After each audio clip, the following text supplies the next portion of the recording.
Politics is the last place where we're supposed to be satisfied with the choice between brand A and brand B.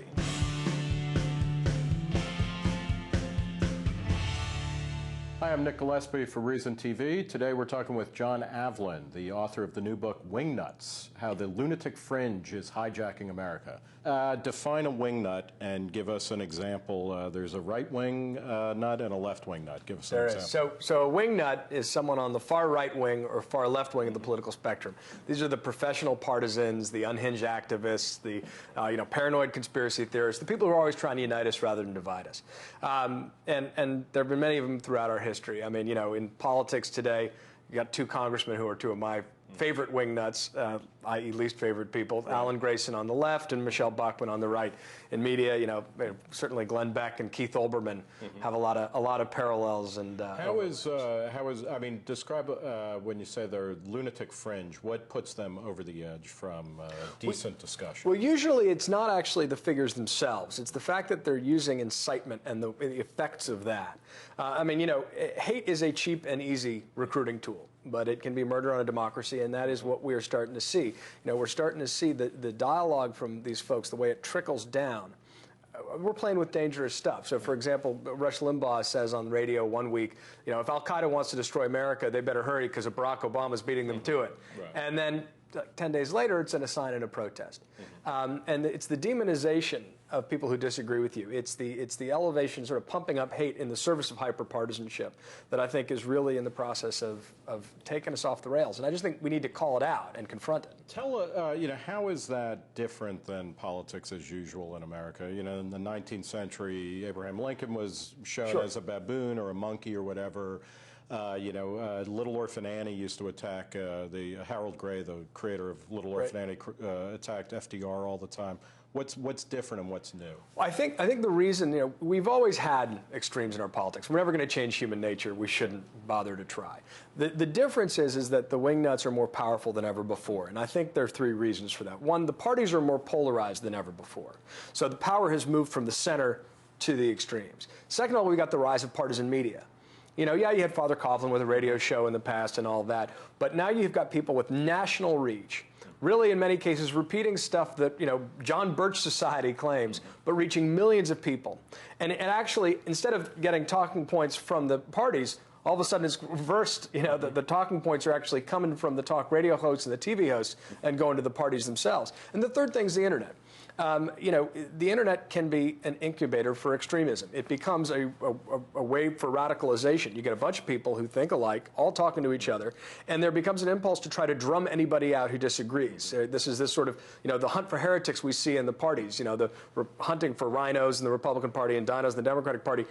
This gets exacerbated to the point where it starts looking and feeling not a little like a cult. You talk about the push to the extremes in the political process at the same time that actually a large and growing group of people pretty much agree on things, right? That's right. We agree on a lot of social issues and a lot of general political issues. That is exactly right. We are artificially divided in this country. We have been sold a totally dumbed down version of American politics that divides everything into red states and blue states, far left versus far right. And it's a lie. It is a fraud. It is not actually the way we are. It's not the way we vote. Independents are the largest and fastest growing segment of the electorate, not Democrats, not Republicans. And independents, if you look at them very closely, professional partisans here in Washington will always try to dismiss them and say, oh, there's nothing really happening here. Don't look behind that curtain. But what you see is that independents tend to be fiscally conservative and socially liberal to libertarian. There's very clearly, and they are sick and pissed off about the hyper-partisanship in Washington. They feel like our politics have been hijacked by people who are screaming at them all the time from both sides. And so there is a mainstream. It is a generational divide, too. Independents are the youngest and fastest growing segment of the electorate. So if you're an independent and if you're not a wingnut, where do you go to express yourself politically in a system, that is always going to be run by two parties? I don't think it's always going to be run by two parties. I think that the first thing we need to do is actually start declaring our independence and standing up. We are a generation that's grown up with a multiplicity of choice in everything. Politics is the last place where we're supposed to be satisfied with the choice between brand A and brand B. It doesn't fit the way we live. It doesn't fit the way we think. The parties are trying to prop up. They're playing defense, in effect, with gerrymandering and other things, trying to hold on to power however they can. Fundamentally, they are playing by industrial age rules. They have not woken up to the information age. So they're like the record companies. Yes. Right, in politics. In the end of the day. Who are a couple of politicians who you think get it and push or give a hint of what's coming down the pike? John McCain, before he won the nomination, spoke for a lot of independents. I think, certainly Barack Obama, I think generationally understands the split. I mean, he's been sort of a bridge builder his whole life, right? His whole pitch was, and he's the first Gen X president, right? His grandparents voted for Nixon. His mom was, a 1960s hippie. That he sort of understood that the whole left versus right, black versus white, and analysis of American politics was bullshit. And that he could embody, that was his sales pitch, that he could embody and bridge those divides. And I think that is a generational split. I think the problem we've seen is that he's, his background is as a legislator, not as an executive. And he's had a very hard time changing the culture. Well, is there anything in him, though, for instance, that would suggest that he cares at all about economic freedom or has a knowledge of the private sector as the engine of growth? No, and this is the most credible hit on the Obama administration, and you hear this more and more and more, is that there's no one with any private sector experience. And you have the liberal House leadership in particular. I think they look at the way he campaigned, and they misinterpret his election as a liberal ideological mandate. And then they took the fiscal crisis and they said, we get to, we have unified control, we're going to do Keynesian spending, and get every wish list project we got. They didn't understand that the American people rejected Keynesian a long time ago. And independents have been a deficit hawk since at least Ross Perot. We are angry at overspending. We are concerned about the deficit, the generational theft that occurs, the fact that China owns our debt. These are not incidental geostrategic problems. So they, I think, are from a 1970s and 80s big city liberal culture that has an endless appetite for government dollars. And that's where the disconnect happened. When those folks asserted control of the Obama administration's agenda, independents started abandoning them.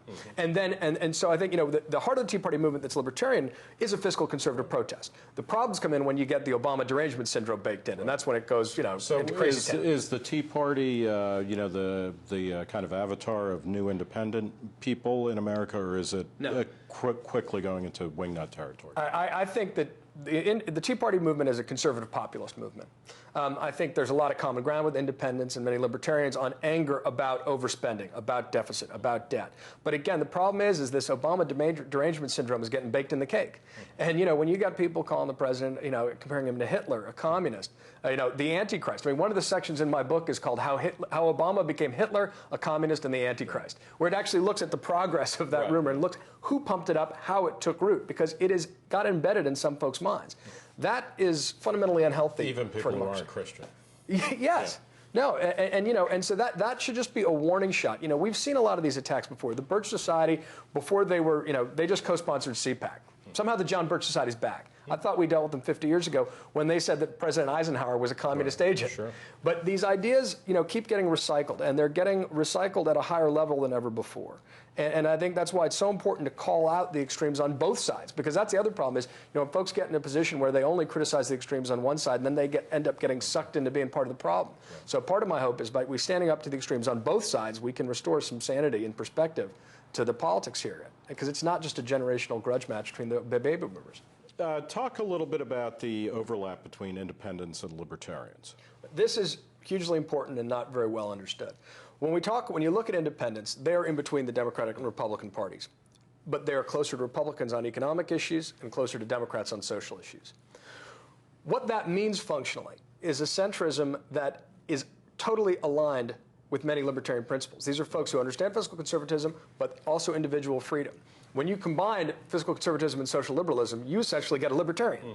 So I think that libertarianism is actually the new center. I think that is the rising center in American politics. When you look at independents, they are reflecting to a large extent a libertarian perspective, maybe not doctrinaire. Who are the people that embody that in politics now? I think it's actually a grassroots movement. I don't think the leadership is reflecting where the American people are. And that's one of the problems. That's one of the disconnects we've got. Our politics do not reflect where the American people are, especially young Americans. 44% of Americans born after 1977 are independent. They reflect a libertarian mindset in many cases. They do not buy into the whole hyper-polarized politics. And that's why our politics are getting hijacked. They're trying to resist this rising tide. But so it's really up to us to reflect that change and put forward a new generation of leaders that's consistent about this. Because the politics are actually much more consistent than the ideological straitjacket that the far left and the far right tries to put the Democrat and Republican Party in. I want to thank John Avlon, author of Wingnuts, How the Lunatic Fringe is Hijacking America, for talking to Reason TV today. I'm Nick Gillespie.